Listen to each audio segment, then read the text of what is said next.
madlang people, good morning to all. So ayan na guys, nagmamadali na akong bumaba no kasi yung asawa ko guys is kanina pa yung bukas yung aming tindahan nga kasi nga duty siya at saka ayan nagligpit na agad ako ng aming mga hinihigaan no kasi nga is maglalaba tayo ng ating mga mga kumot, mga punda at kung ano-ano pa, labahan natin yan kasi Sabado ngayon kaya dapat maglaba tayo kahit malinis pa or bahala na basta maglaba tayo ngayong araw na ito.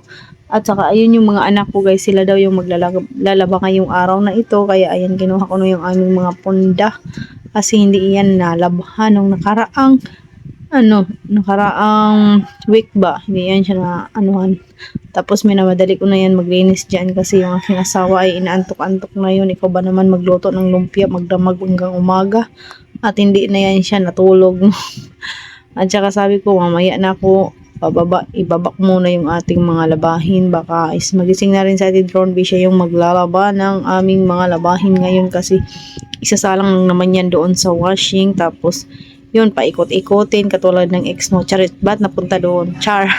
So yun na guys no, ayan na yung ating tanawin dito sa ating may terrace no, so marami talagang mga buk yung aming payag ay binubukbuk na yung aming payag. Ayan yung ating tanawin, o diba meron tayong terrace na natatanaw ng mga kapitbahay, ayan.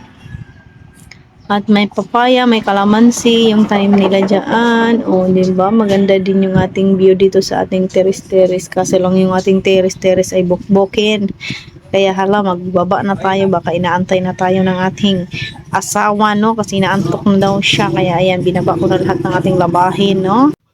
Para ready na yan mamaya maglabas si Ate Ron B. Pagbaba niya mamaya galing doon sa kanilang kwarto. Siyempre lalaba na yan siya agad pagising niya guys. So ayan, dito na tayo sa tindahan.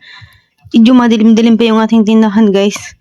Ayun yung asawa ko, marorot agad pag siya guys kasi inantok na yung nakatulog yan siya dito sa aming tindahan no, at hindi talaga siya nagbukas ng mga bintana. Ako pa talaga nagbukas ng mga bintana guys.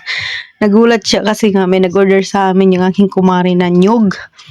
4 na peraso. Pagpasok ko sinamyan ko agad siya na may nag-order 4 na nyog. Nagulat siya kasi nakapikit siya dito sa amin tindahan. Antok na talaga yun. Ikaw ba naman magluto, magdamag no, maghanggang umaga walang tulog, kaya ayan napapikit-pikit siya dito sa tindahan kaya nagulat siya guys at nagulat din ako no.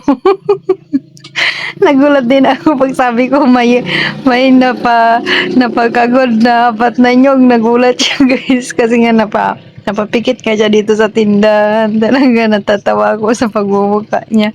Kaya ayun, marurot na siya sa taas at tsaka si Ambit na yung nagkayod ng ating nyog na order no. At saka ayan na, nagsimula na akong mag skincare sa umaga. Ang dumi-dumi ng ating mukha kasi hindi talaga ako naghihilamos pag umaga guys. Nagpupunas-punas lang ako ng yung pangtanggal ng oil sa mukha. Tapos ayan, nilalagyan ko agad siya ng yung sunblock kahit hindi pa ako naliligo. Nagsa-sunblock talaga ako kasi nga sa pang-protect natin no, sa araw no, kasi mamaya ay magwawalis-walis pa ako doon sa labas. Syempre mainit na. At saka ayan na ako ng mga notification dito sa aking cellphone.